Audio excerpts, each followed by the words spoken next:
kind of want to watch this. What is this? What happens when a content creator, someone with millions of followers, decides to use their platform as a weapon? Not The only soft against... take. Damn, this account has 1,000 subs, 50K views on this video. Holy shit. trolls or content creators he doesn't like, but also against regular people who dare to criticize them. At this point, you're totally f***ed. Here's the thing. We're going to get your IP address. We're going to find out your information. We have forensic, digital. Ethan Klein has an interesting life. You know, go to work and hit the live button in your studio decked out with thousands of dollars worth of film production equipment. Producers left and right to chime in sometimes and hit the technical difficulty screen to save your ass when you say a few things you shouldn't say. I don't know why I thought that. Apparently she did not have sex with Destiny, although it... Maybe recklessly throw around a few claims here and there without anything to back it up. They literally talk about doing psyops, faking posts, brigading, and all this shit. And I have 4 years of all of his chats. There's stuff in there that will put him in prison. I'm not even fucking kidding. Okay, so apparently he has something to back it up. But I mean, it is kind of hard to trust his interpretation of what he sees, considering that he has proven in the past that he is incapable of interpreting things. He's not exactly the beacon of credibility. I mean, because like, it's not right.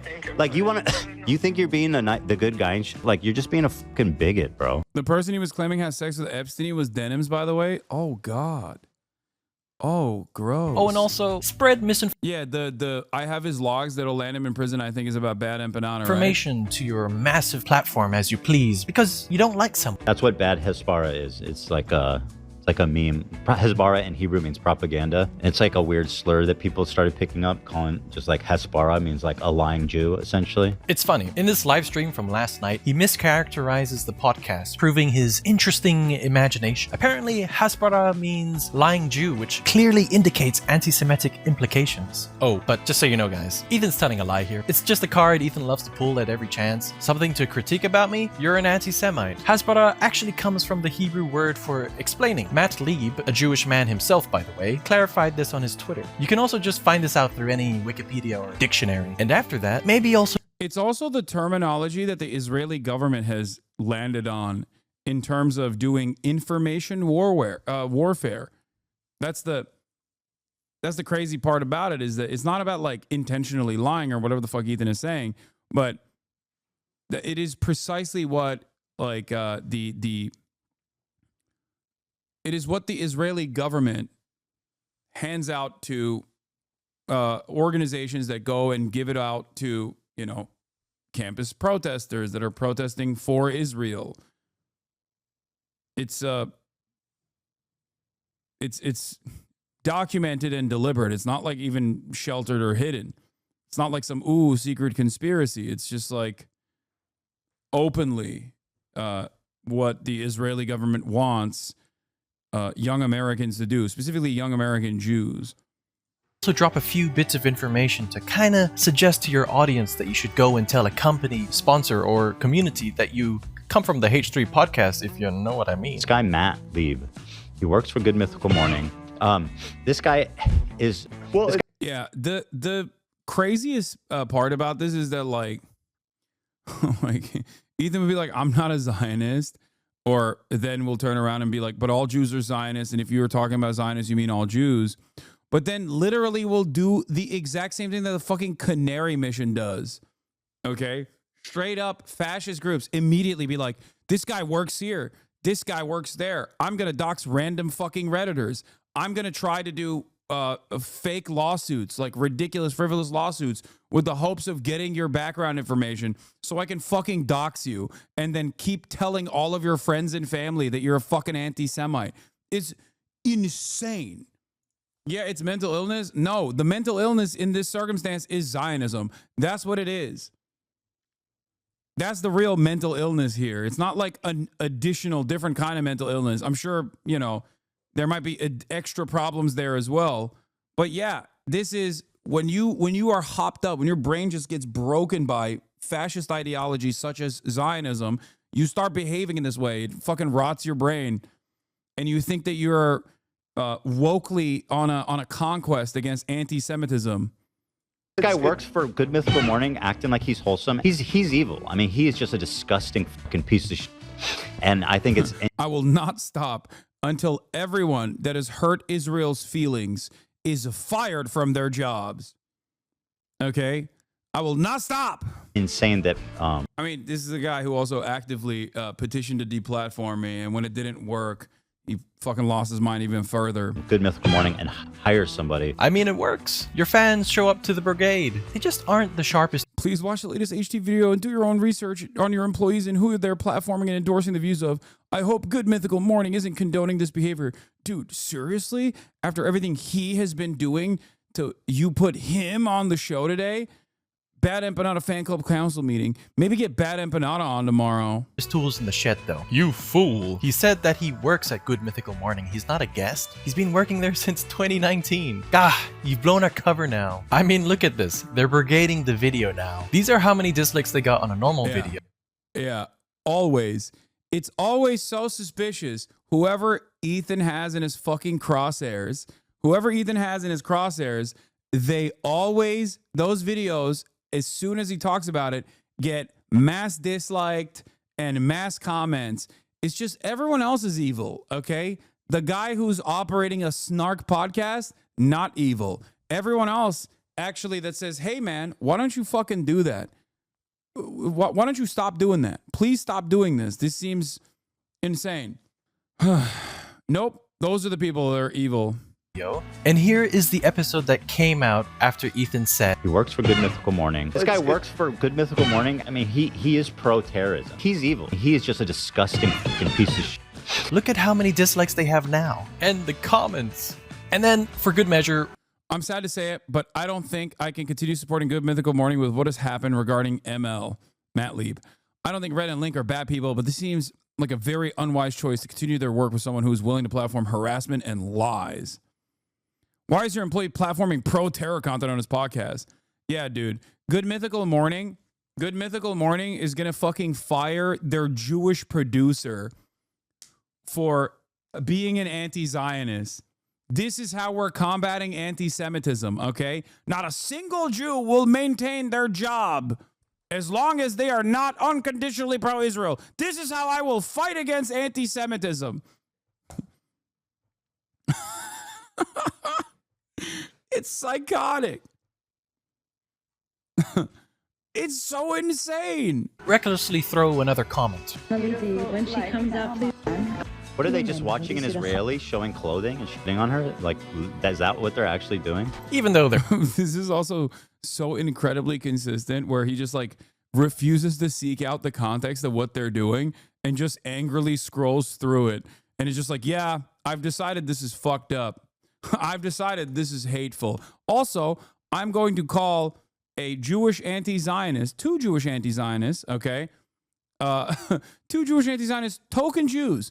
And without a shred of irony, without even a shred of consideration for what that implies, you know, just going to call them bad Jews. Nice, dude. Yeah, definitely. Definitely combating anti-Semitism big time here. they're actually watching a TikTok of a woman in New York who wants to sell clothing that she named after individual hostages, and then call it a day at work. And then make some Instagram stories too. Ethan and Hila have built an empire. Millions of subscribers, a dedicated fan base. With that kind of influence comes responsibility. But instead of using it wisely, they manipulate it. When you recklessly throw around unchecked claims, some people are going to believe you. The audience takes what he says at face value, or sometimes not everybody is able to listen to every moment of the podcast. Look at what he says here. And he's bringing on somebody that wants to kill my wife, unironically. Ooh, I gotta go. That's all I can watch. I'm late for my hot dog eating contest. Wait, but what? damn, he tried to kill his wife? Here's what you would have seen and heard if you didn't tune out. Or in a video game. But I do think, I mean, he is pro-terrorism. The real problem is that it just Wait, doesn't what? stop with words. His audience absorbs the tone, the narrative, and the hostility. When you alter reality, when you mislead millions, when you encourage mob behavior, whether directly or indirectly, you're not only an entertainer, you're an abuser of power. So today, we're exposing how Hila and Ethan weaponize their influence and why it needs to stop. If we can't have like words that we can all agree on, how are we ever going to talk about anything? That's a great point, Hila. Let's first define some words to fully grasp what we're dealing with here. If this is your first time on Earth, there's this thing people often like to do called What is this? genuinely stunned at this. He's not mentally with us, like, at all. Understand that when Hassan accuses me of being obsessed with him, that he does this type of shit 10x per day. And when I eventually respond that this is why, yeah, that's right. I'm obsessive, dude. Is correct. He got me. Yeah.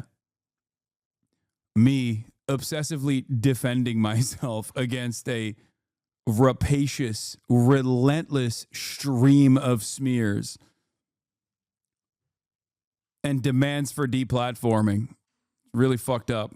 Abuse of power. This is the abuse of a position of power in order to harm other people, to bully them, or place them at advantage in order to procure personal advantages for oneself or one's favorites. Doxing describes the search for and publishing private or identifying information about a You were right, though. Che did not kill a 12-year-old. Where did that nonsense even come from? Prager, you.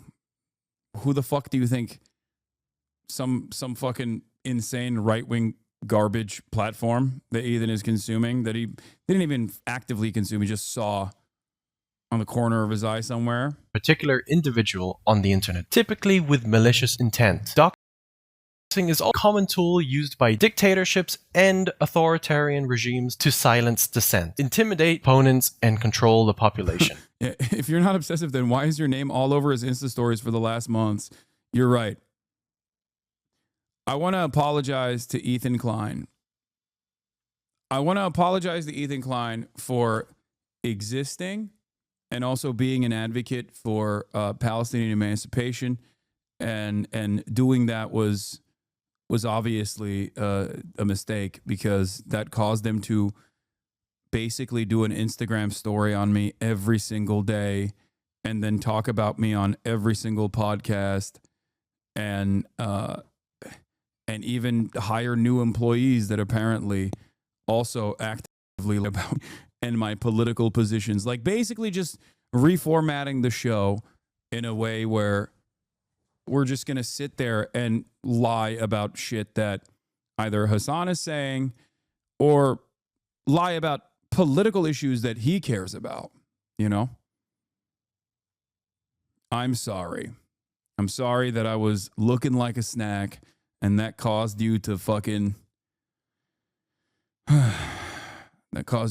lose your mind a little bit and talk about me basically every day. Just to be clear, I am just defining phrases here. I think he just needs to take a break. Ethan frequently makes petty Yeah. and accusing I'm so obsessed. That's why Ethan took his content flop and brought it onto Twitch and has just been cycling it on repeat to like 20 people every day to an increasingly smaller audience of people as his follower count diminishes.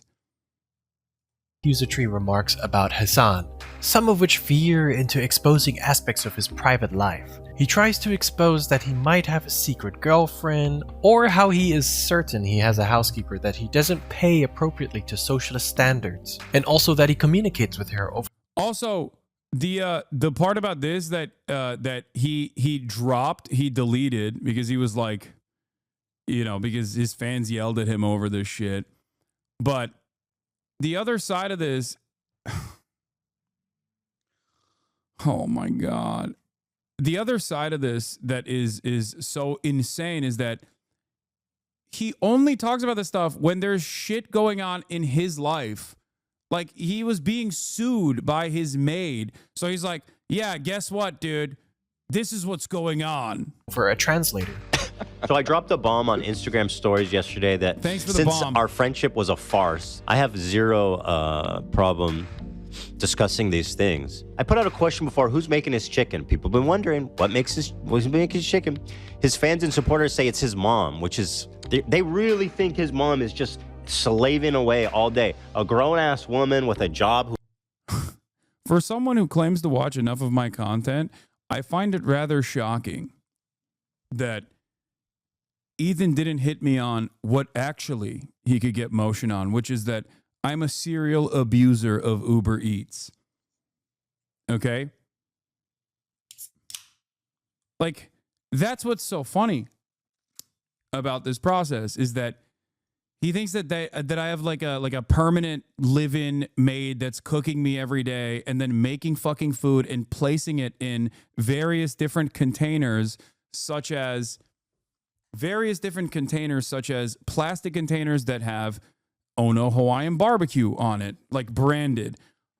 Good stuff. Who apparently just got a PhD. Like, she's like a real ass person with a life. She's just at home cooking chicken for her son all day. So Anne.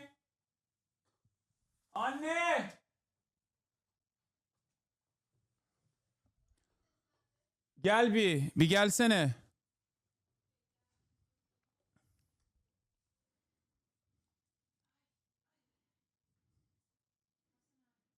Gel bir. I want you to just wave at the camera from over there if you can. There you go. No, just no reason. I just wanted you to. There's people who question whether or not you're at my house. Don't worry about it. All right. It's okay. You can go back to your work. Okay, well, now you got Kaya riled up.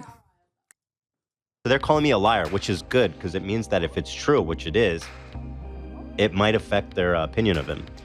I met her. She's a lovely Hispanic lady.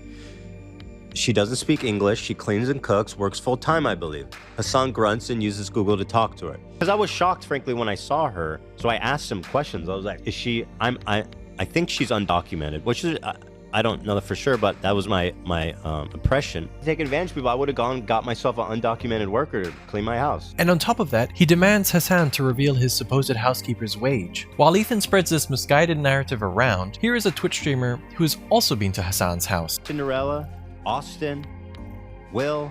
I've been there! Wait, am I not a real Hassan friend? Did I not get the full Hassan house experience? Am I not cool enough to meet the enslaved migrant Hispanic, only Spanish-speaking housekeeper who's undocumented? Could it be that Ethan just saw Hassan's mom, took one look at her, and assumed that she's an undocumented migrant worker that can't speak English? My suspicion on this, because I asked my mom about this, I was like, were you there? Did you meet Ethan?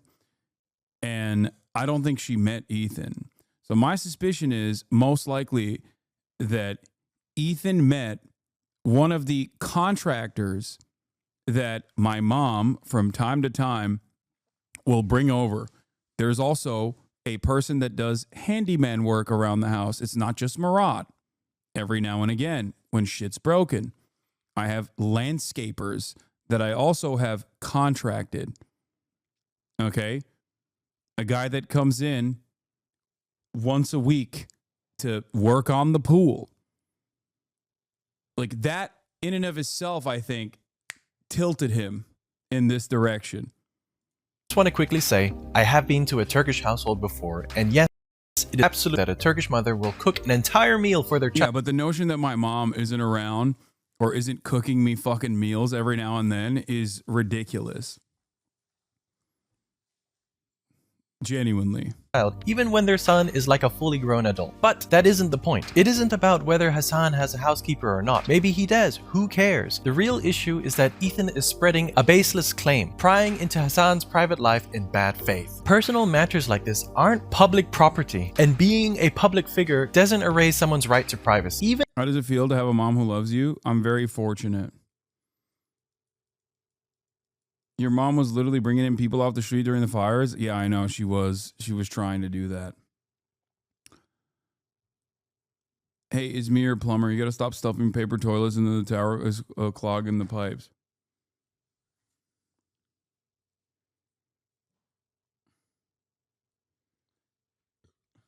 It's also crazy. It's also crazy to like, even if you personally suspected that someone working in my house was undocumented, which is not the case, but even if you personally suspected that, why the fuck would you say that under the Trump administration? Are you insane? Like that's, you didn't think even a little bit about this when you were just like chirping about this on stream? You're talking about people fucking calling CPS to your house, which I think is completely unacceptable. Like ridiculous shit, right? You didn't consider that like that could potentially cause ICE to fucking come to my house.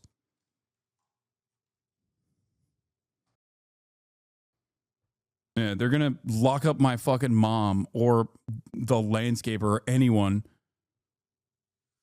with the hopes that they nabbed somebody and then fucking ship him off to El Salvador. Insanity. Even if these details aren't inherently damning, Ethan is still pushing a narrative to make Hassan seem inconsistent or hypocritical, shaping public perception to fit his own agenda. And then on Monday, they claimed your parents don't live with you and you probably own multiple houses. Why would I own multiple houses? I live rent-free in his mind, it seems. Even past all this, isn't he in a lawsuit for wrongful termination? Yes, that's why he said that shit. Because the reason why he said that is because like he wanted to move the attention from his audience that would have cared about this. His own personal issue. And then turned around and like started talking about my family, which I think is fucking crazy. Like, what are we doing? What the fuck are we doing? Like, there are unwritten, unspoken rules, right? In even like YouTube drama sphere shit, where like you're not supposed to take it to the Kiwi Farms level. You know what I mean?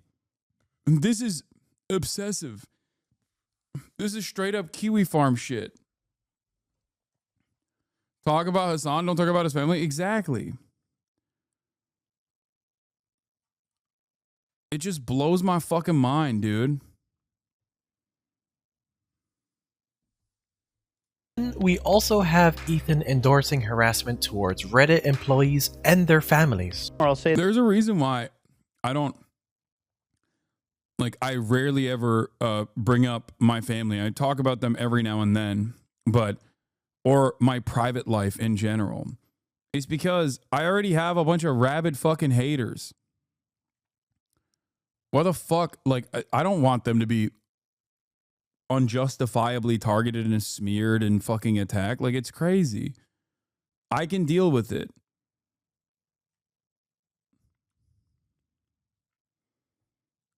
Remember when they tried to say your father was a billionaire? They still do. Grok says it too. It's really funny. Someone was like, at Grok, what is Hassan's father's net worth? And Grok was like, Hassan's father has $5 billion. It's so stupid. Say this. I do want to say Steve Huffman, Jen Wong, Drew Valero, do you think that is? Yeah.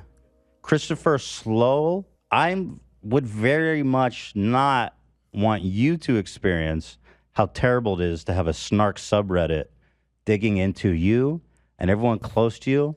Like, this is, the irony is completely lost on him, where he thinks like, this video basically covering this in sequence kind of exposes the inherent hypocrisy of like his actions, and then how he's like turning around and being like, yeah, I'm going to do that to everyone. Not ever considering that maybe consistently doing that is the reason why a lot of people also come after you in ways that are completely ridiculous and completely unacceptable. This is precisely what I was talking about with the CPS shit, when people were mad at me, when they're like, Hassan, or his audience was mad at me, and I think Ethan was mad at me too, where I was like, I don't think this is even remotely appropriate. I don't think it's remotely acceptable to fucking call CPS on a YouTuber that you don't like. I think it's ridiculous. You're doing harm to the children. I think Ethan's children are significantly better off being with Ethan, regardless of his opinions, regardless of whatever the fuck he's doing. And I would never justify an action like that because I'm not Ethan Klein, is what I said. And people were like, oh, how does he not realize like him bringing up Ethan at all when defending himself is actually the reason why Ethan is getting CPS called on him? It's like, how do you not understand this?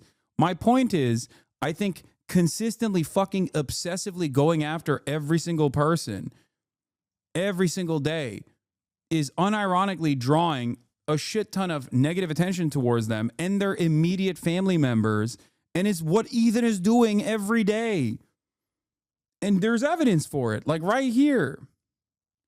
And organizing harassment in real life and online everywhere you go, because I just don't want that for anybody. It would suck to make a snark subreddit about the leadership of Reddit. That probably exists the way that you just think said that. so? I mean, Well, let's there's go nothing join. Redditors love more than complaining about Reddit. I don't think so. I think we might be starting a movement. But if there is one, then God bless. Let's join. You know what I mean? Let's join the I movement. won't be joining that. If you can't beat them, join them. Considering Ethan has a massive platform, he is playing with fire by pointing out specific individuals and entertaining the idea of targeting them. Yeah, he does. He does encourage harassment. I don't want people to harass Ethan Klein. I've said this time and time again. I don't. I think it's fucking ridiculous. Ethan, on the other hand, does encourage this harassment. Like, there was a dude that rolled up on fucking what's his face? The Twitch CEO Dan Clancy. And he posted the clip on his fucking Instagram. You're rewarding people for going out in the real world and just like targeting your enemies, dude. There's a million CEOs that you could be making out to be an enemy before you arrive at the fucking CEO of Twitch, okay? Holy shit. That is insane to me. Like, there are, the words of Bill Burr, there's dudes who, you know, own, there's dudes who privatize water, okay? There's healthcare CEOs out there.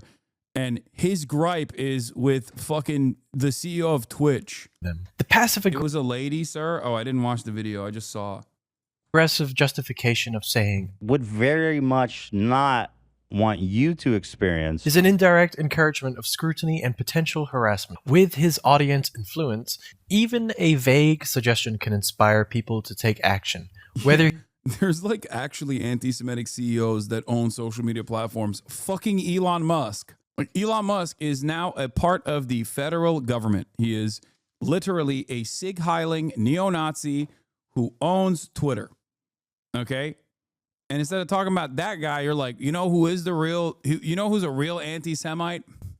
Dan Clancy. Why is he anti-Semitic? Because he won't deplatform people that I want him to deplatform, even though he does deplatform them sometimes. But even then, it's not hard enough.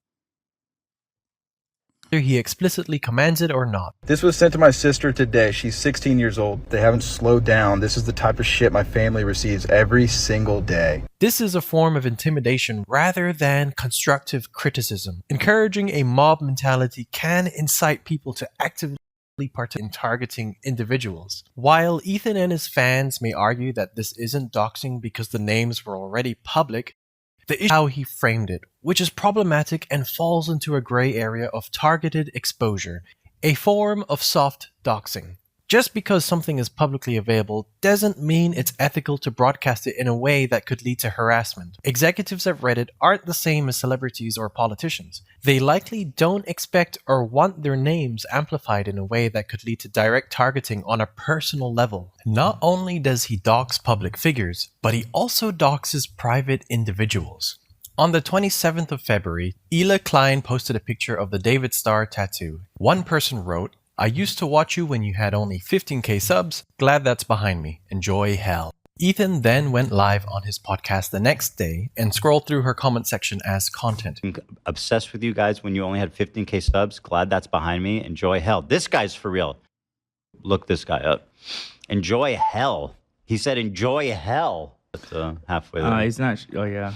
Yes, this is a real guy. Blocked him 'cause he's not showing up for me. Here he is. If anyone, let's see if I know, can identify him at all. Which one's Joe? Let's see. I think it's this guy. No, it is. Here, let me show you. That's him. Oh. That's him right there. Ethan then calls him an anti-Semite. Trust me, when I see an anti-Semite, I know I can spot him. Wow. And indirectly Yeah. Well, he says I'm anti-Semitic as well. So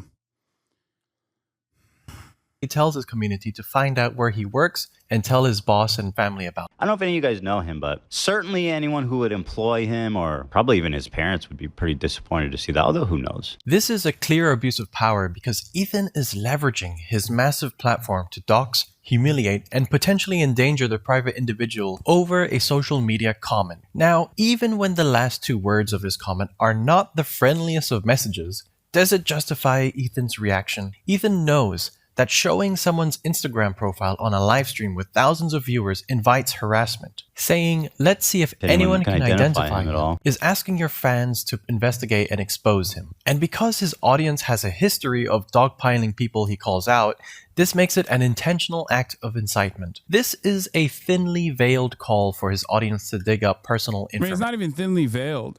If you ever did something like this, you would lose 90% of your audience and be banned immediately.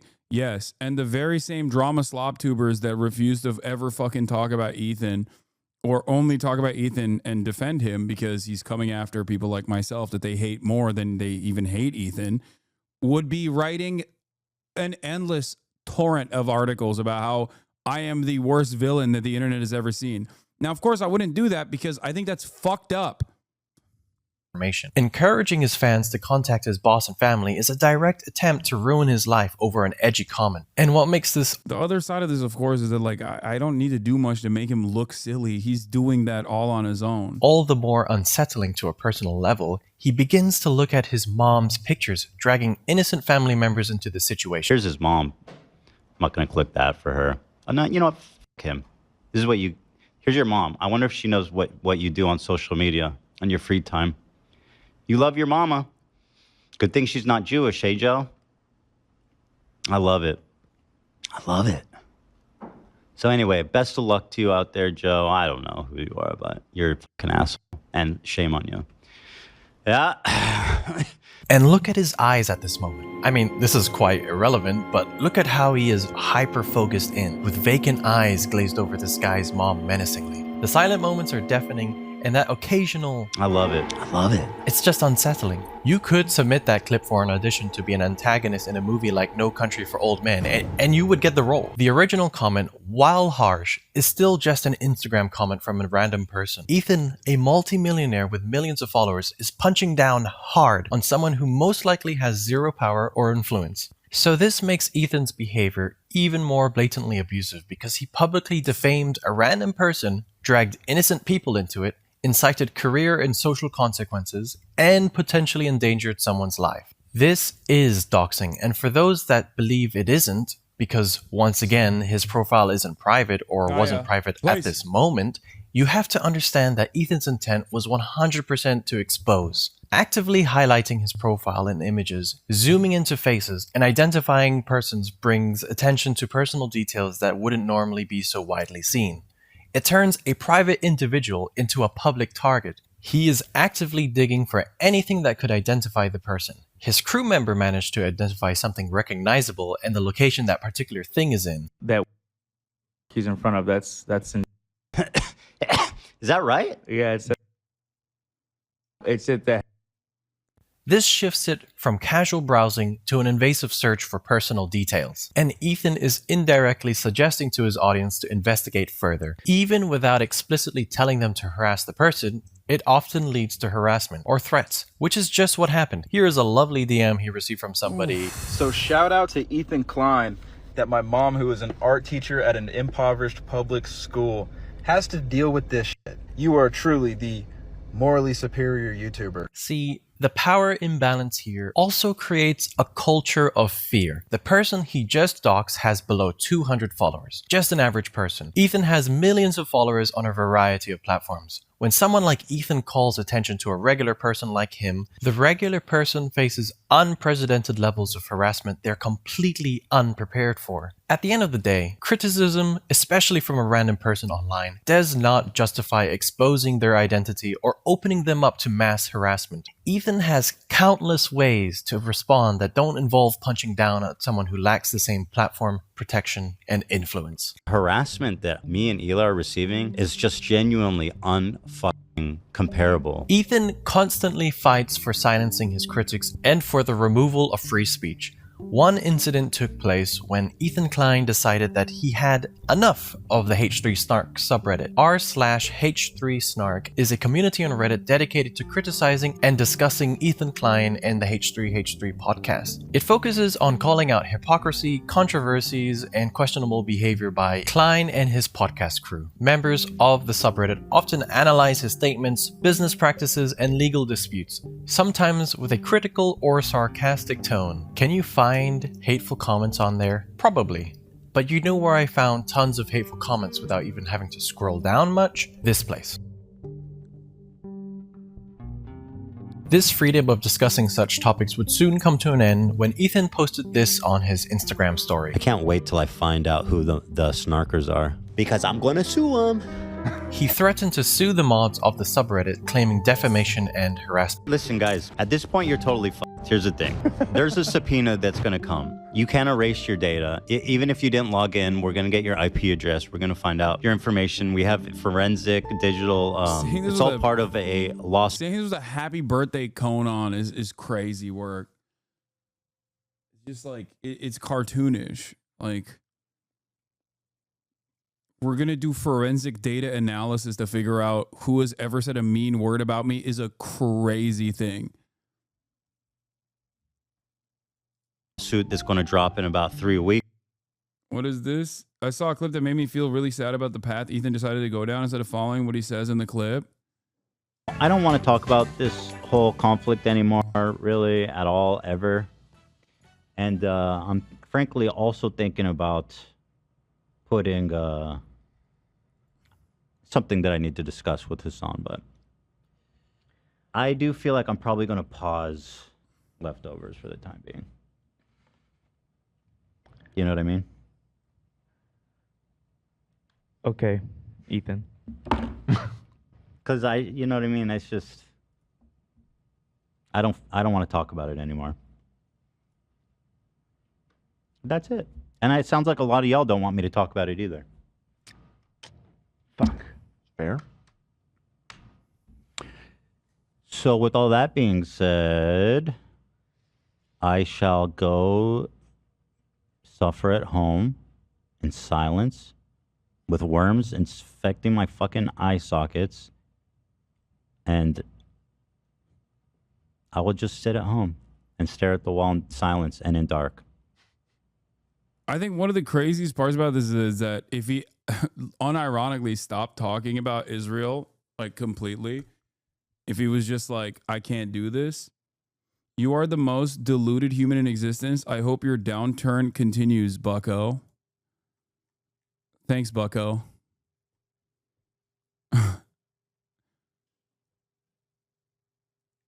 If a perfect victim confronted him, would it be enough to break through? No, I don't think so. My man said bucko, dude. That's crazy. Up yours, woke moralist. Anyway, if he had unironically stopped talking about Israel and like tuned that shit out and just went back to goofs and gaffs, I'm sure that he wouldn't have like kept getting pushback from his audience that were like obviously at odds with what he was saying and were tuning in, expecting him to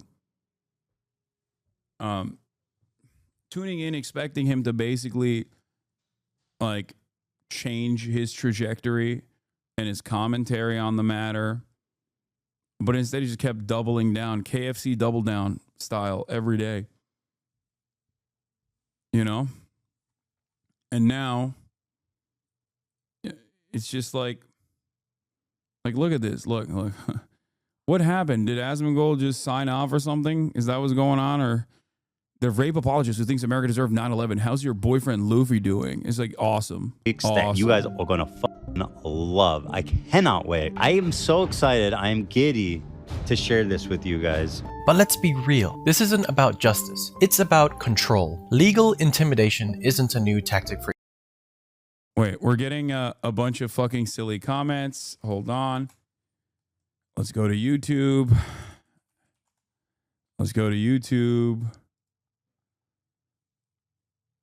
Where is it? Nope, nothing there. So maybe not. Usually when I get a new flow of comments coming in from a place, like it's either Asmongold or Ethan Klein, but it doesn't seem like he's made a video. Oh, what in the actual oh, he did. Never mind. 109,000 views 47 minutes Jack ago. Obsessed. What is this here? Sue him, really. I mean it. Hassan is just angry that Luffy is no longer in One Piece. Just sue him. Problem solved. Yeah, okay. There it is. Never mind. Clocked it. Like fucking clockwork, baby.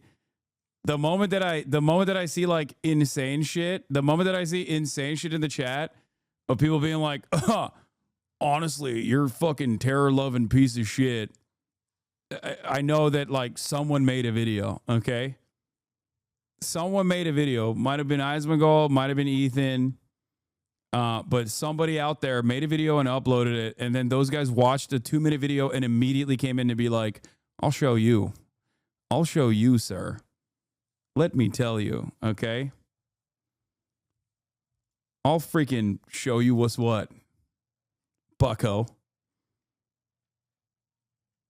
For Ethan. These are average Reddit users like you and me. Imagine being so insecure about internet criticism that you'd rather use your money and legal team to shut people up instead of just ignoring it, or maybe reflecting upon it. How many random Reddit users have the resources to fight a lawsuit? Ethan Klein, a millionaire, knows this. Even if these lawsuits don't hold up in court, just the threat of legal fees and harassment is enough to silence critics. The type of environment this cultivates is one similar to countries led by dictatorships. Abusing by silencing critics through censorship and intimidation ensures control over the narrative and creates an environment of fear and obedience. He calls out everyone associated with his so-called enemy. People correcting him? That's a no-go in Ethan's world. How dare Ludwig make a correction on a sloppy mistake in Ethan's content nuke video? Ethan posted a meme screenshot and reversed the order of events. Fucking Destiny fan confirmed. What a fucking lapdog you are. How pathetic can you be? This shit's crazy, dude. Like, going after Ludwig is especially crazy because he's Mr. Golden Retriever. Like, what the fuck is this? Like, what is this? Hassan being a terrorist sympathizer, rape apologist, and promoting anti-Semitism. Yeah, that would be crazy if Ludwig was on board with this shit. Except this shit is not real. You made it up. You just fucking made it up. Any fan confirmed. What a fucking lapdog. Yeah, I'm sorry that he didn't eat up whatever kind of insane nonsense that you just decided to neatly package alongside numerous other erroneous mistakes, ahistorical approaches, genocide revisionism. Dog you are. How pathetic can you be to fucking curl up on Hassan's lap like a good pussycat? Purr for him, bitch. What a gutless coward. You really got no problem here? Suck my dick. And by the way, having no problem with terrorist sympathizing, anti-Semitism, but God forbid Ethan gets the Order of the Rising Star wrong. What a dumb fuck bitch. So that's Ludwig for you. He's a hypocrite, of course, obviously. I mean, who isn't, right? We all might be a bit familiar with Ethan Klein not liking Hassan. And because he wants everyone to not like Hassan as much as he does, he deliberately misinforms in order to fuel a narrative. One of those narratives that he wants everyone to believe is that Hassan is a terrorist sympathizer. So, in this segment of his content nuke, he distorts what Hassan covers here and also deliberately leaves out some footage. They take it over, and they tell the people in the ship, usually like mostly Filipino people, Filipino crews, and they're like, all right, well, you know, we got no problems with you, you know, but you're coming with us. Ethan then criticizes what he says. What an incredible way to characterize having a gun in your face. Hassan is asking us not to believe our own eyes as we watch terrorists hostilely kidnap the crew. And claims that they have been... Why would I not show the video? Why would I show the video and also explain this if I was trying to shelter you from the truth? I would just clip it out of context like Ethan does. I haven't seen this part of the content nuke yet. MIA for a year. And once again, the crew is still MIA for over a year. prisoners to a terrorist organization. But don't worry, guys. Hassan says they have no problem with them. However, these people did in fact say this to the hostages. And it is not true Yeah, the rebels told them in broken English that they weren't pirates and they weren't looking for money. They just wanted to stop the war in Gaza. that they've been missing for a year without updates, as the kidnappers let the Red Cross, a global humanitarian organization that provides health services and operates in conflict zones, came on board twice by September 2024, 5 months before Ethan's video came out. He shows the headline of this article. When you scroll down on the same article, you only need to read a few lines until you see this. The seafarers, some of whom have been at sea for nearly 2 years, have been held against their will with only limited contact with their families, friends, and loved ones. Their location was known and their well-being was kept updated. This information isn't hard to obtain. All hostages were released alive 1 week and 2 days before Ethan published his content nuke, which is plenty of time to fact-check your hardly worked-on information bomb. Why didn't he know or correct it? It kind of Perhaps because he was omitting key details. Was it because he didn't know and he just didn't do his due diligence before releasing this, incredible video filled to the brim with fucking erroneous claims, misinformation, out of context clips that he didn't even gather himself? Because even on accident, if he had gathered the out of context clips himself, he would have recognized that he would have taken some of those stupid ones out. Spent months on this shit, made the dumbest possible mistake. looks like he doesn't actually give a shit about the movement itself and is just interested in making Hassan look bad. Next claim is that it's owned by an Israeli company. It's not. It's being chartered by a Japanese company, and the boat's owners... Yeah. This was another very funny part of the video where he's like, you don't understand. They're from the Isle of Man. These are Isle of Manders. are registered in the Isle of Man. Not true. It's owned by Israeli tycoon Abraham Ungar. Takes 2 seconds to find that out. Or you can finish reading the screenshot Ethan showed. Ethan is right that the ship is registered in the Isle of Man, but the screenshot he shares states that it's owned by the Israeli tycoon. So, with a few clicks and clacks with a keyboard connected to a computer, a below average internet connection, we've just learned all this. Why misrepresent this? And now that it is declared that Hassan was right after all, what does that mean for Ethan's case? You want to fucking bring a ship through here? We're going to take it. So that's exactly what the Houthis start doing. And they're like, guess what, dog? No more trade to Israel. If you are sending ships into Israel, if you are owned by an Israeli subsidiary, if you're owned by an Israeli corporation, we're going to take over your ship. Guess what, bitch? It's our fucking territorial boundary, and we're going to enforce this until you stop doing genocide in Gaza. So let's review his claims. His first claim is that the boat is headed for Israel. It's not. It's going from Turkey to India. Now that we've caught Ethan misrepresenting facts again, and the ship was indeed owned by two Israeli, is it possible that this could have led to speculation about its actual destination, Israel instead of India? And given that tensions in the Red Sea region are high, could it be that some ships with Israeli ties might avoid publicly revealing that they are heading to Israel to reduce security risks? It's certainly a possibility. But is this what Hassan claimed what is happening here? Let's see what Hassan said again. No more trade to Israel. If you are sending ships into Israel, if you are owned by an Israeli subsidiary, if you're owned by an Israeli corporation, we're going to take over your ship. You cannot fucking use this trade route anymore. Guess what? It's our fucking territorial boundary, and we're going to enforce this until you stop doing genocide in Gaza. It is funny. It is funny that, like, did he put this in the video? People not understand that this directly contradicts what he was saying. The Houthis stated the Houthis themselves framed the hijacking as a targeting of Israeli. It's just crazy because it's like I try to the best of my ability, because of the fucking endless sea of naysayers out there, given my position on a lot of issues are not exactly the most popular position, especially as it pertains to American foreign policy.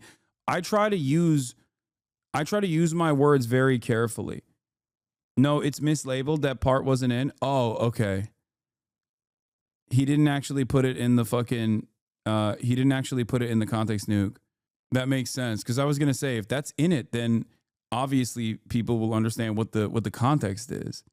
affiliated assets in the region. In the past, they have stated that they would target ships or vessels tied to Israel, especially if they were in or near Yemeni waters or the Red Sea. Furthermore, Hassan talks about the Houthi strategy, which Ethan twists around. He takes it out of context. They're coming in hot with guns. Yeah, but you have to understand, this is a deterrence. Israeli society is going to start getting upset. They're going to be like, I can't get my treats. I can't get my Amazon Prime deliveries. What the fuck is going on? I hate this. Israel sucks. I'm leaving Israel. That's the goal. I find it disturbing that Hassan thinks that a slowdown of imports is going to cause Jews to flee Israel. 80% of Israelis were born there and do not have citizenship anywhere else. So where do you want them to go, Hassan? Back to Poland or back to the Arab country?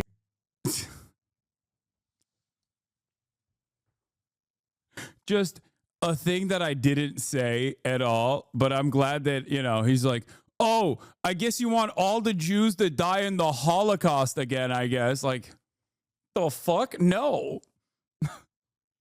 Israel sucks. I'm leaving Israel. That's the goal. By telling the Jews of Israel to go back where they came from, Hassan attempts to deny Jewish heritage in the Middle East. It characterizes them not as Jewish heritage in the Middle East, genocidal apartheid state. That is single-handedly a more anti-Semitic statement than anything that I could have ever said. Okay? Yeah, the Jewish heritage in the Middle East is just like doing fucking genocide of the Palestinians. Like, what an insane thing. Yeah, I think he got you good, bro. You didn't even say or hint towards the word Jew, but he still picked out you saying Jew. He's just that good. He's just imagining me doing that.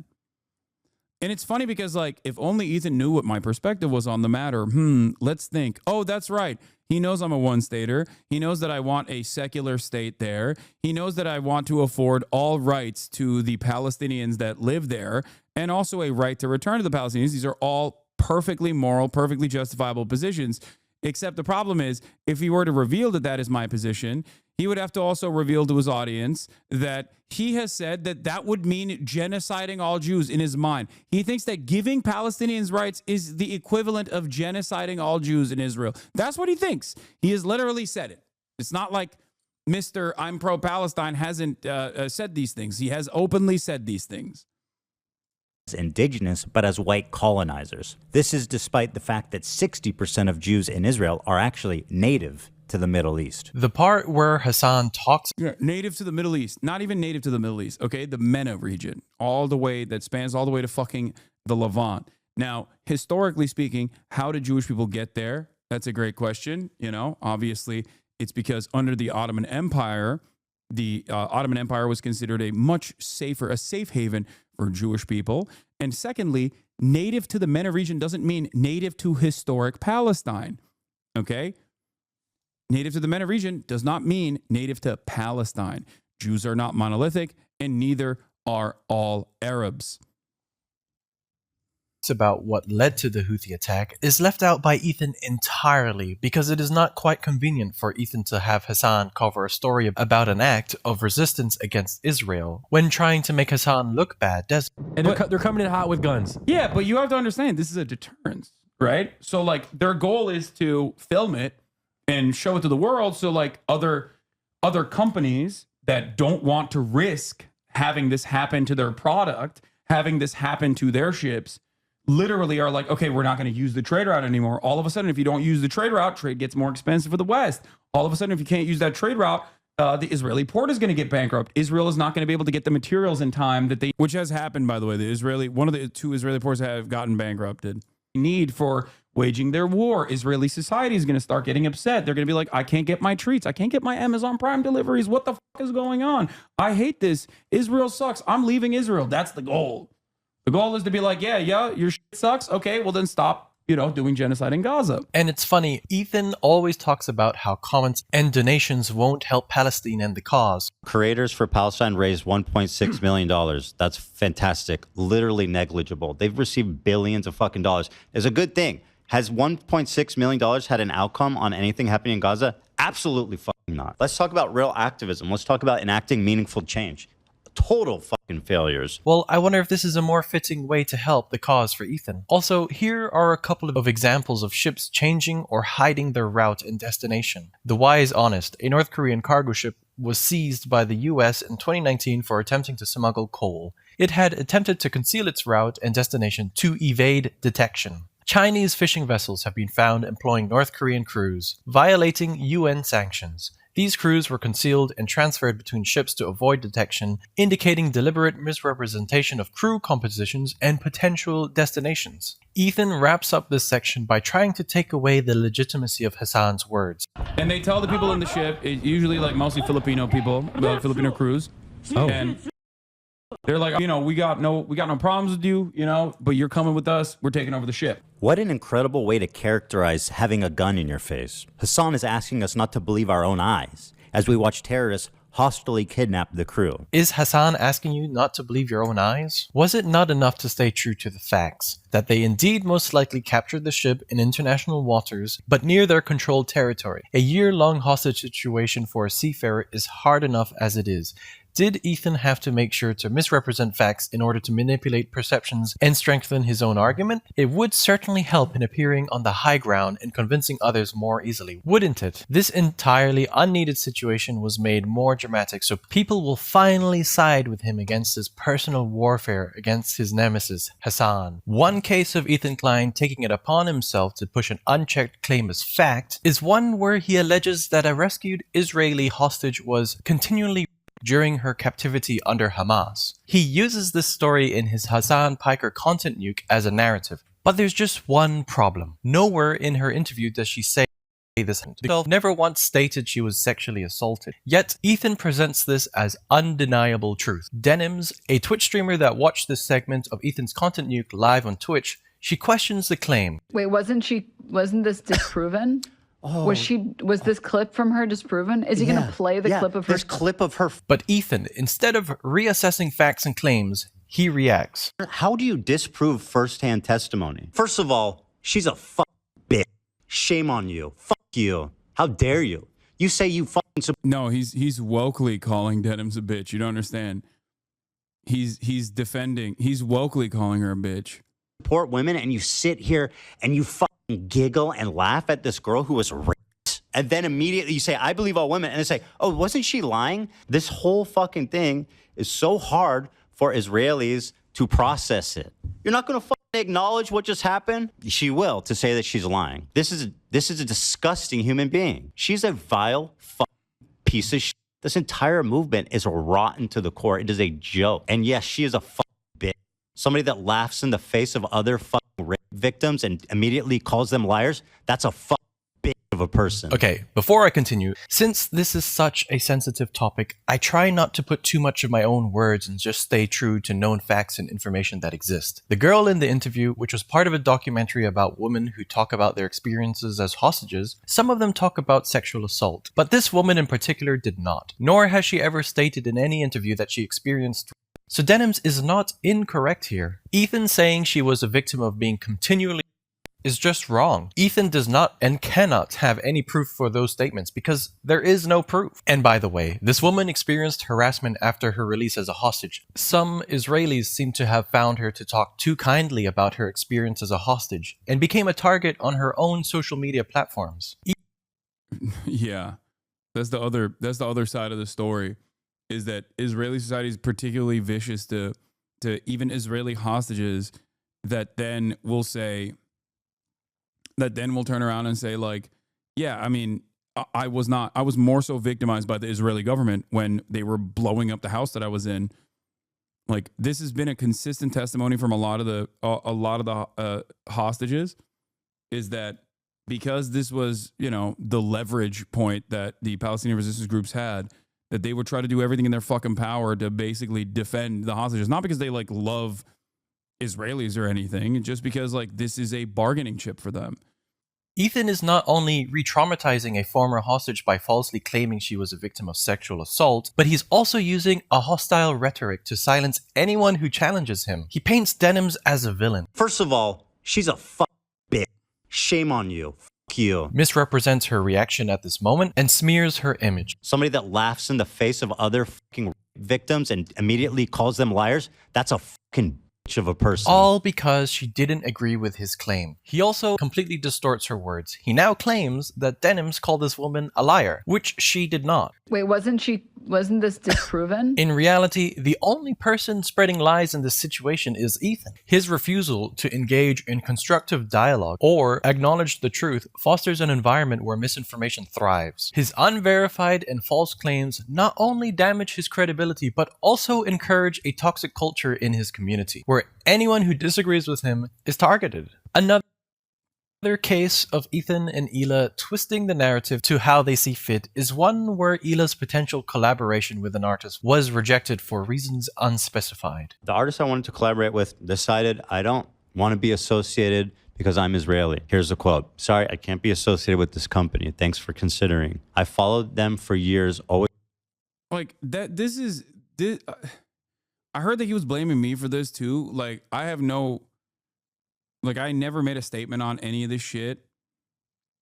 And apparently it was an artist that worked with them before, no? Always supported them, and I have an ongoing painting of his at my house. And this is the result of Hassan's type of activism. Should I out him, Hila? I don't know is it morally okay to say who he is. Whatever you guys think, I don't care. What an asshole response to, like, it's almost like he's, yeah, and by the way, like, he doesn't even dignify you with the response of, like, it's like, no, I can't fucking be associated with this company. I'm just annoyed because it's not the first one. There's another person right now that is doing the same thing to me, somebody that I'm already working with. This is a result of Hassan's activism. This is what it resounds to. Alienation, hate, racism, and zero. Oh my God, bro. Oh, bro. I didn't get you to fucking spend every waking moment shitting on every vocal advocate for Palestinians, dude. That's crazy. As a matter of fact, I did the exact opposite thing where I tried to fucking pull you off this ledge over and over again, both in private and in public correspondences. Those clips you used in the fucking context nuke, which is wild. Like, how do you clip something out of context in a conversation that you had with the person that you had a podcast with? This obsession with besmirching and smearing the reputation of every single person that has spoken out, that is in your orbit, or at least like in my orbit, you know, is probably the reason why a lot of people were just like, damn, dude, you fucking really love Israel. All right, I don't want to fucking work with you. Like, that's what's so wild about this entire thing. Progress for people in Gaza. Zero. I'm gonna think about if I want to blast him or not. I mean, because like, it's not right. Like, you think you're being the good guy, and like, you're just being a fucking bigot, bro. You're nothing more than a bigot. And also, like, dude, people have a personal distaste for me even after liking me for years. People have a personal distaste for me. Must be anti-Semitism. You know, no, dude, is what you're doing with your platform. If what you're doing with your platform is entirely negative against pro-Palestinian voices, yeah, of course people are going to think you're fucking anti-Palestine. And I personally think that too. I do think that. I didn't used to think that, but I do now after a year of torrent of relentless fucking smears. Also, just to not even dignify you with like a reasonable response. Just so short and fucking rude. What a bitch. Scumbag. Why would you blame someone for something because of where they were born? This is what racism is, but apparently it's totally fine all of a sudden. Yo, this is crazy. It's like an American. It's like somebody saying, I don't want to work with you no more. I knew you were American. I worked with you in the past, but then I found out that you think Jim Crow and I don't know, slavery was justifiable. Yeah, that's not because you're American that person is saying they don't want to work with you no more. It's because of your current position. With Israel, Israel's been doing a relentless genocide on the Palestinians for 16 fucking months, nonstop. Hundreds of thousands dead. Every standing structure has basically been destroyed. Every fucking hospital in Gaza has been bombed by Israel at this point. Every school has been destroyed. And in that process, if you're like still defending any of those actions, or if your only commentary on the issue is to constantly smear people who do attack Israel, understandably, justifiably, and terror jacketing them, constantly claiming that they're terrorists and claiming that they're anti-Semitic, then yeah, people are gonna understandably go, okay, fuck this. I don't want to be around you. I don't want to work with you. Like, this is ridiculous. It's not because you're Israeli or Jewish. It's because of your opinions. It's because of your perspective. It's because of your advocacy. And that is if that person said, I don't want to work with you no more because of your opinions on Israel. Because the reality of the matter is that person didn't say anything, it seems. I don't know the private correspondence, but it's wild. They're so delusional that if they think if I'm not the person that you want to associate with, then good luck in the world. Because like I am as progressive, I left Israel. I don't even live there anymore. I should be your model Jewish person. Like, why are you I should talking be your about it? best friend. Instead of addressing any potential reasons or questioning why this response was received, Ethan and Hila spun the entire situation into an attack against Hila for being Israeli, straight into playing the victim card when a situation doesn't suit them. Let's read what exactly the message said again. I'm sorry, I can't be associated with this company. Thanks for the consideration. Is it maybe possible the brand's rejection had nothing to do with Hila's nationality? Instead, it had everything to do with the growing controversy surrounding the H3 podcast and its declining reputation. Ethan has stirred up multiple public scandals. Companies are simply less interested in associating with that kind of baggage. Ethan and Hila have reframed themselves as victims, immediately jumping to the conclusion that this was purely because of discrimination of her Israeli. As someone who's new here, why did Ethan Klein suddenly go down the anti-Palestine route? Hardcore? I don't know, dude. I don't know. I don't fucking know. I can only speculate. And my speculation is that he was at a moment of crisis where, as someone who had become more progressive over the years, he had cultivated an audience of very progressive people that also like to listen to goofs and gaffs and drama and shit. And they did not like what he was saying. They did not like what he was saying about Israel and his own personal fans. Like people like Morgan, right? Like Frogan is used to be a fucking massive H3 stan. You understand? A fucking stan. It's probably embarrassing for me to reveal this about her now. And I'm sure she won't appreciate me saying this, but like literally a fucking H3 fucking stan. And when you're an H3 stan and the person that you actually enjoy the content of is just like putting the crosshairs on you and fucking beaming you into oblivion over and over again, and just like and calling you a fucking terrorist and you're seeing a torrent of Islamophobic nonsense in your replies over and over again. In that process, like, yeah, other people are going to see that and be like, what the fuck are you doing? What the fuck are you doing? Like, why are you doing this? So many of these people that are constantly attacking Ethan are people that were in his fan base. Damn near the entirety. He is one of the OGs. He is one of the OGs of YouTube. And I think when all these people basically turned around and were like, yo, I don't fuck with this anymore. I think you're like super pro-Israel. This is, you're being like weirdly defensive over Israel, and you're constantly shitting on people who are pro-Palestine while simultaneously saying you're pro-Palestine. That just like caused him to lose his mind a little bit. And he was looking for a reason. Like, it can't be that people came to this conclusion on their own, responding to what his output was on this issue. It must have been someone else that was moving the scales, tilting the scales against him. That's why he kept saying like, oh, dude, why don't you control your chat? Why don't you control your chat? Your chat is like coming after me. Your chat is coming after me. Your chat is coming after me. And I told him personally, you're a clown, and Asman owns you. Say goodbye to your Houthi friends. Thanks, chatter. Clockwork, baby. Not bots. These guys are not NPCs, okay?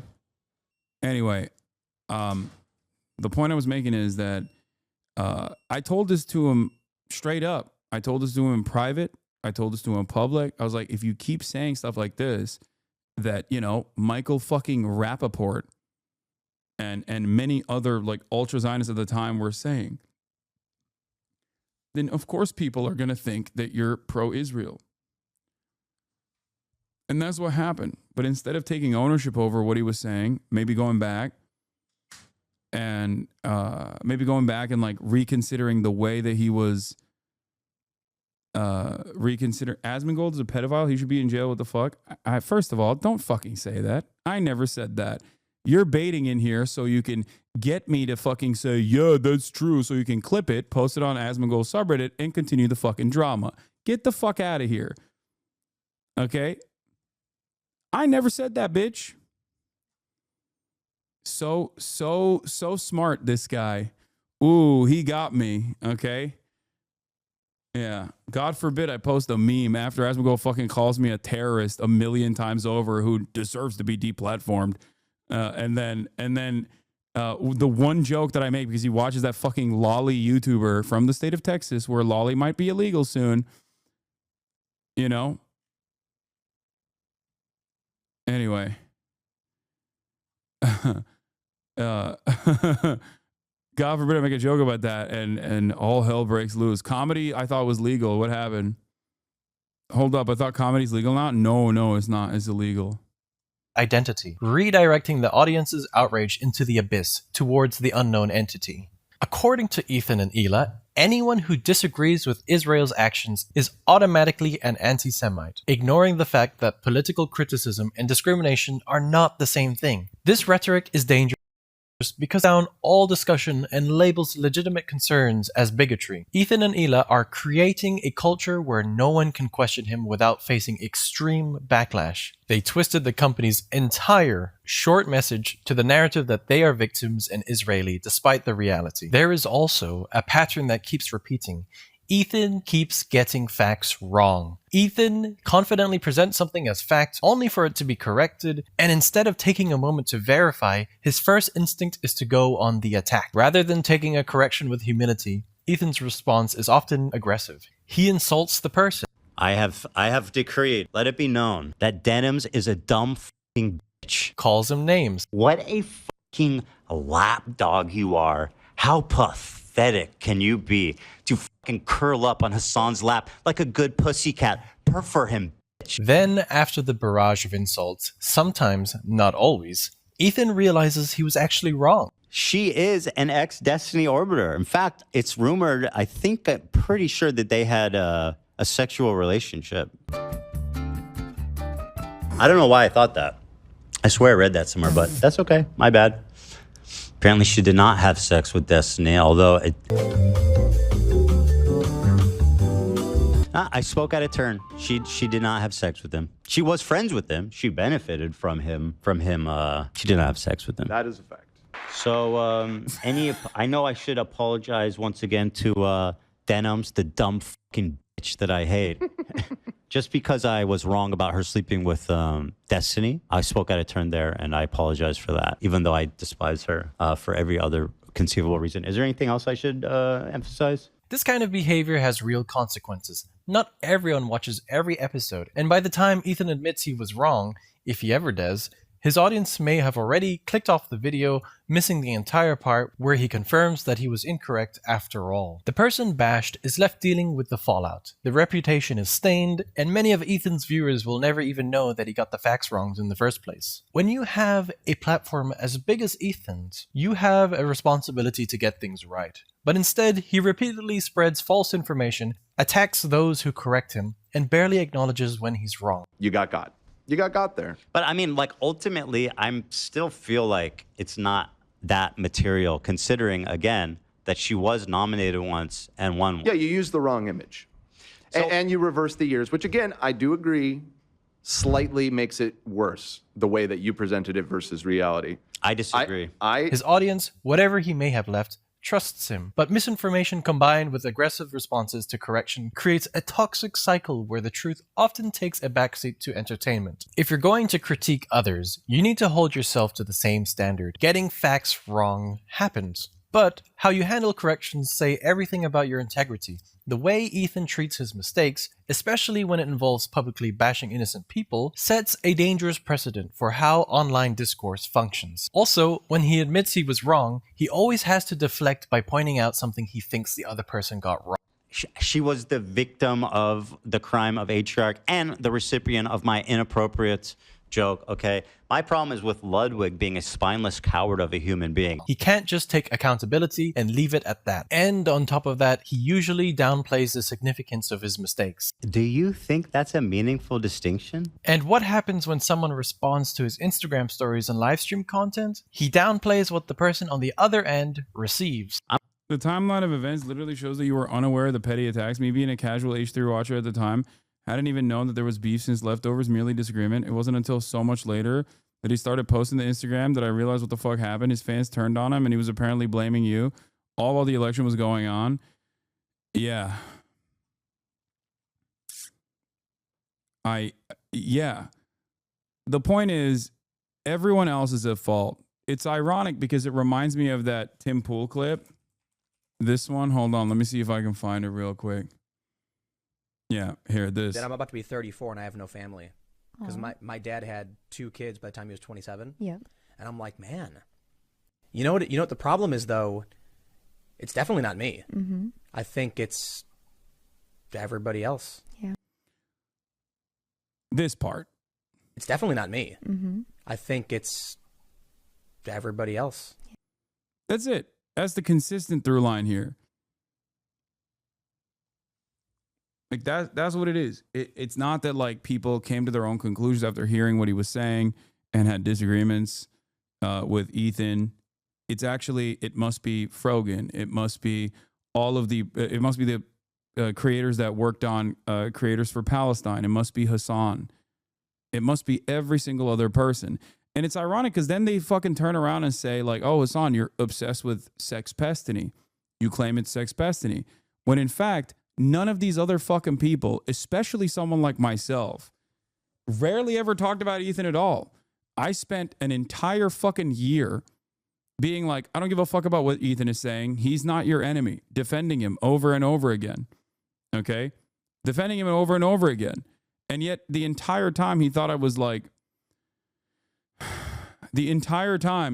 secretly an anti-Semitic pilling his own fan base somehow. I was mind controlling his fans.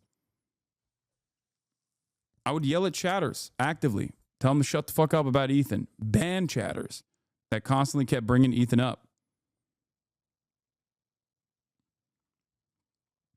Only until after the election and after he like consistently tried to get me deplatformed and did successfully deplatform a bunch of other content creators for the crime of saying Sabra Hummus is dog shit, which apparently he agrees to as well. Did I ever start talking about Ethan and oftentimes to just like clear the air about the relentless, dare I say, vicious attacks from his fans that had no interest in this issue at all, but instead were, this is the video. I like this on TikTok as well. Here. For an entire fucking year, dude. Ethan is a mega Zionist. You are wrong, okay? Trust me. I don't think you know many Zionists if you think Ethan is a mega Zionist. Not even close, dude. Time and time again, I've spoken about how Ethan is not your enemy. A person who cries when a Palestinian child dies is not your enemy. Okay? He's not. I've said these exact words over and over again. I told people in this community and people everywhere that will listen to what I have to say that you have to choose who you are actually angry at. There are people who are so loud and so proud about the ethnic cleansing campaign that Palestinians are experiencing currently. Go yell at them. He's been shitting on you on his members-only streams. I don't care. I don't care. Bro literally shot on you yesterday and his coworker for saying from the river to the sea, sorry, dog. I don't care. I do not care. This is petty drama, okay? I don't care. And neither should you, okay? I will always stand by Ethan's ability to empathize and want to learn and want to change his perspective, okay? That's it. Ultimately, Ethan has the capacity to arrive at a meaningful position because he has empathy for Palestinian people. He is literally better on this circumstance, this issue, than 99% of like Americans who are ultra Zionists. Okay, I'm not saying the entire country is ultra Zionist, but like 99% of Americans in the media and 99% of Americans in position of power that literally are just like unconditional support to Israel. Shut the fuck up. I've always demonstrated that until it reaches a boiling point, that I will always be kind to those around me that I believe I can communicate with, that I can lead by empathy. Sorry to say, but this tastes like milk. Yeah, big dog. Notice what I'm saying here. I will always show charitability to those who demonstrate empathy. I think the boiling point happened. That's the difference. That's the difference. Okay? This has been my policy in perpetuity. You know this if you've been in here long enough. I fucking tried with Aiden Ross, okay? And Ethan is not Aiden Ross. I think he will inevitably come around. Ethan is my friend. I think he's an empathetic person, and I hope that here no one. By the way, this got posted in H3 subreddit as a defense of Ethan. Wait, what? People don't understand that while this was happening, Ethan was shitting on me, and I was like completely unfamiliar. What the fuck? Like changing your perspective on an issue that is like near and dear to your fucking heart is virtually impossible. It's one of the hardest things you can do. I will forever have respect for him for doing that on his own. Okay. Everything that people say cynically he did to like win favors with a larger crowd. Fuck that. He did it on his own. Yes. You want to know why I know he did it on his own? Okay. You want to know why I know he did it on his own? Because look at the situation. He has family in Israel. He is absolutely shaped. Like his worldview is shaped by this experience.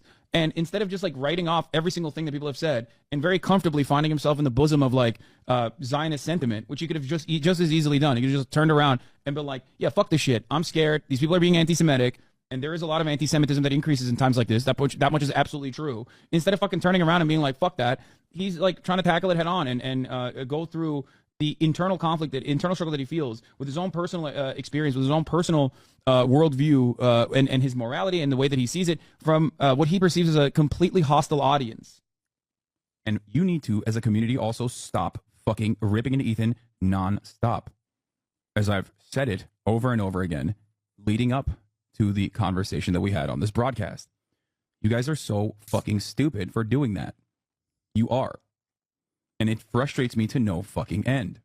I've told you this time and time again in this time frame, just like I kept telling you, Ethan is not your enemy over and over again. How does it feel to be wrong? No, I'm never gonna stop doing this, for the record.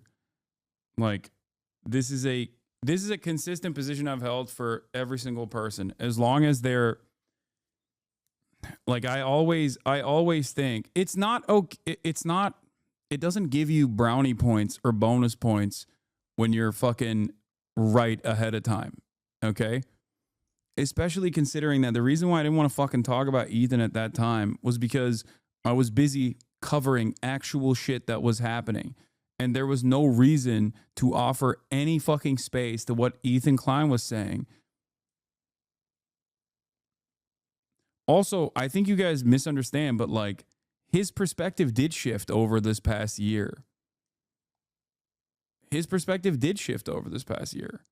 He became a lot more outwardly supportive of Israel. I don't think you recognize that. There's two things that I'm not going to do. I'm not going to stop being charitable to people until they've shown me that they just don't care and that they're disingenuously doing everything in their power to come after me, my friends, people I care about, or issues that I care about from the opposite perspective. I don't think I was wrong for being charitable. And I'm not going to stop being charitable to people, even if they're not charitable to me, until it reaches a boiling point, regardless. Because this community has grown to this size because of that principle. Because I actively try to explain to people that I understand where they're coming from. I understand what their initial positions are.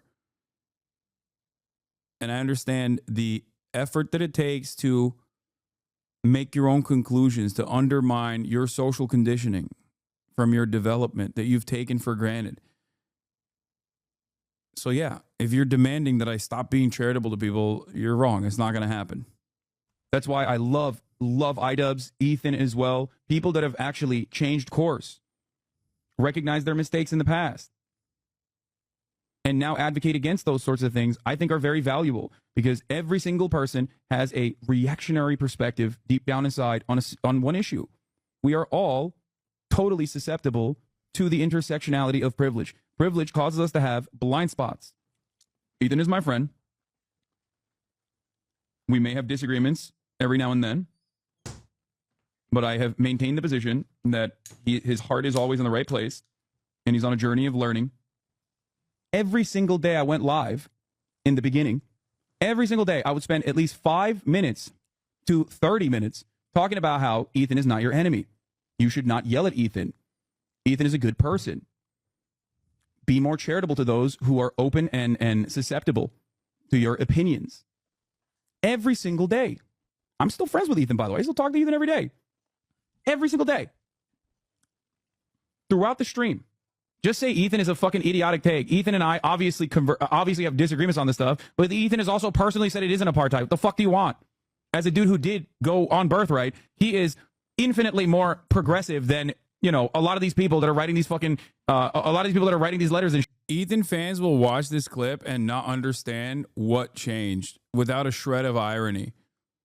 And what changed in this process is his commentary, is his focus. If the only thing that you have to say about Israel is how mean pro-Palestinians are, then you're not fucking pro-Palestine. That's it. Shit, okay? Please stop fucking yelling about Ethan all the time. Jesus Christ. Time and time again, I told my adult community to shut the fuck up about Ethan. I even banned the mention of Ethan in this community, and I think still to this day it is banned.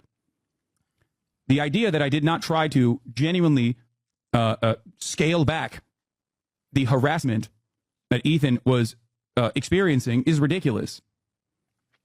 How you do PR for Ethan Klein, who's a Zionist? You do PR for Ethan Klein, who's a Zionist. How can you tell her not to defend a Zionist when you defend Ethan Klein, who's openly Zionist? Are you okay? Ethan Klein, Israel, an apartheid state in, I think, 2021. Okay? Ethan himself has been very critical of the state of Israel and has even called it an apartheid state far before October 7th. That chatter was right. I was doing fucking PR for a Zionist. At that point, I didn't even know what his latest shit was. If you guys remember, at that, I think this is like basically the turning point, but like, I did not know why people were constantly fucking up Ethan's ass, because I was not paying attention to what the fuck he was doing. But I think this is when he starts like talking a lot more about, this is when he starts like hammering at fucking pro-Palestinian advocates. Okay? I personally don't even care if he's like calling me out or whatever. I heard that like people were saying that Ethan talked about me on his podcast today or some shit like that. I don't care. I genuinely don't care. For me, you know what I do care about? Ethan considering what Israel's doing to be genocidal far before October 7th. Okay? I do care about that. I think that matters. Especially when he is so close to the subject matter, so close to the different aspects of social conditioning that play a pretty prominent role in the development of American Jews, who are very progressive people overall. Okay? I don't care. No matter what he says about me, my community, or my mods, I still firmly believe, okay? I still firmly believe that regardless of everything else, regardless of how he's responded to people yelling at him online, regardless of all of that, I place a lot more emphasis and a lot more value on those things that he has said. There's very real anti-Semitism directed towards him, directed towards Hila, directed towards Jewish people across the board, and that fucking terrifies him. And I think that there's a real element there. For a lot of... Okay, the rest of this is clipped out of context. I think this is, at this point, I'm talking about... This is clipped out of context because I remember this. I was talking at this point about how there's real anti-Semitism direct toward, but I think like he mistakes that with like the pro-Palestinian crowd. him, and I think that there's a real element there for a lot of Jewish people, especially. Like, yeah, they see anti-Semitism rising, and if at any point do they actually associate criticism of Israel with anti-Semitism, and people like Dan Bilzerian play a fucking formative role in people assuming that all people who criticize Israel are just like him, they're like fucking Holocaust deniers or whatever, yeah, you're gonna freak the fuck out. He's got Jewish children, you know what I mean? He doesn't want him to grow up in a fucking anti-Semitic country. Yeah. I think this is where the last couple of ones where it's like, I'm figured out. What do you think it would take for Ethan, the reformist perspective? It's just self-reflection. Anyway. Yeah, I'm always gonna be charitable. Oh, here it is. They actually cut so many parts out of it. Wait, this is a fucking, how long is this video? Fucking Holocaust deniers or whatever. This is a 7-minute video.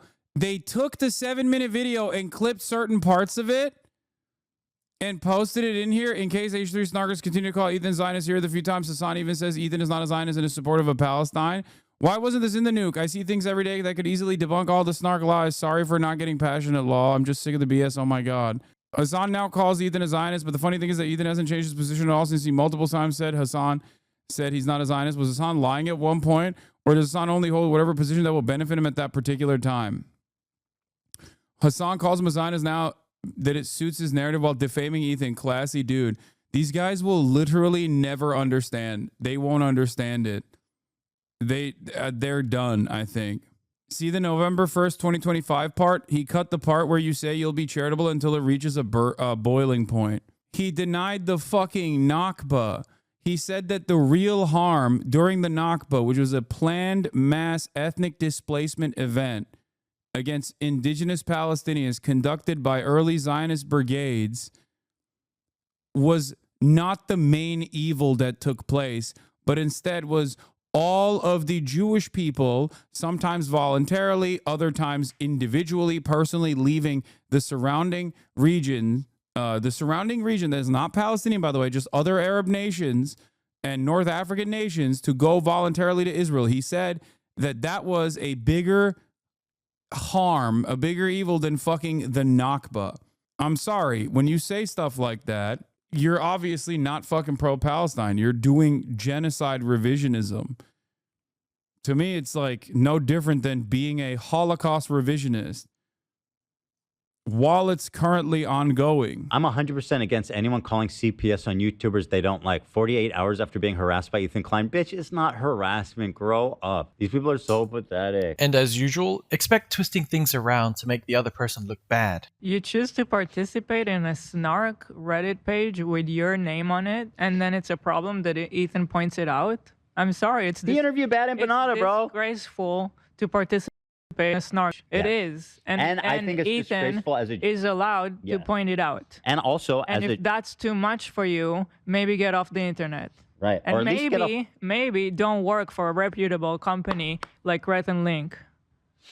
You don't deserve to work there. But Ela knows. Ethan did not only point out a Reddit post that speaks critical of Matt, he also posted this, and this, and this, and this, called him evil and a piece, and went on, making sure everyone and their mum has heard of where Matt works. Why did Ethan do this? Well, Ethan says it himself. And I think he should be fired, frankly. And I hope he is fired, because he's pathetic. She would tell her friends to back off. Isn't the whole point that you are saying difficult things, that you're taking the difficult stance? You're not it's not about going along with the crowd and being like, I hate racists, guys. Aren't we all the best? It's about actually fucking doing the right thing when it's difficult. Yeah, no, you're right. Doing the right thing when it's difficult, as in join my mass harassment campaign against all of these creators that I want deplatformed for, one, being pro-Palestine, and then two, actively saying I'm out of my fucking mind when I claim that those people are all anti-Semitic and successfully deplatform them. It's wild. Why won't anybody else also join in on the fun here, guys? After all, this is all to combat anti-Semitism, which is why I'm going after people who are not anti-Semitic. Jesus Christ. To do. Yeah.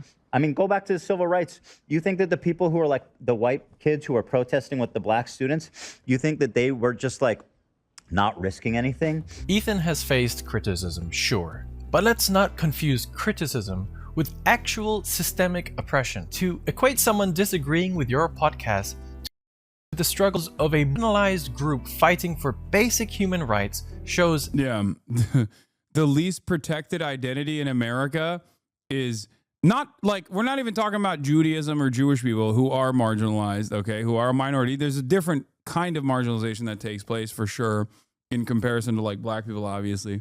But having said that, no, the only group of people in America that are actively marginalized are people who are pro-Israel. Famous people who are pro-Israel are under attack, and we have to put a stop to this, please. Nobody ever wants to stand tall and stand proudly by the side of influencers who are pro-Israel. Why won't anybody think about at a time when pro-Palestinian getting their legal permanent residency revoked by the Trump administration? You know who's the real victim? Unimaginably wealthy fucking podcasters who are pro-Israel. That's who. Those are the people. Why won't anybody stand with the people that are basically channeling the exact same position of the State Department? It's like, you got everything. You got everything you want. If I was winning so hard in terms of, if I had free healthcare for all unconditionally, if I was able to put a dent in American foreign policy, if I got all of my wishes from the government, I would not be fucking chirping that people don't like me. You got everything you wanted, and you're still complaining because people don't like you. It's like, what the fuck do you want?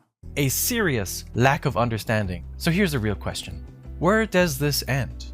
How far does Ethan get to go before people finally say enough is enough? How many people will be harassed, misrepresented, threatened, or dogpiled before he's held accountable? Because at this point, it's not about defending himself.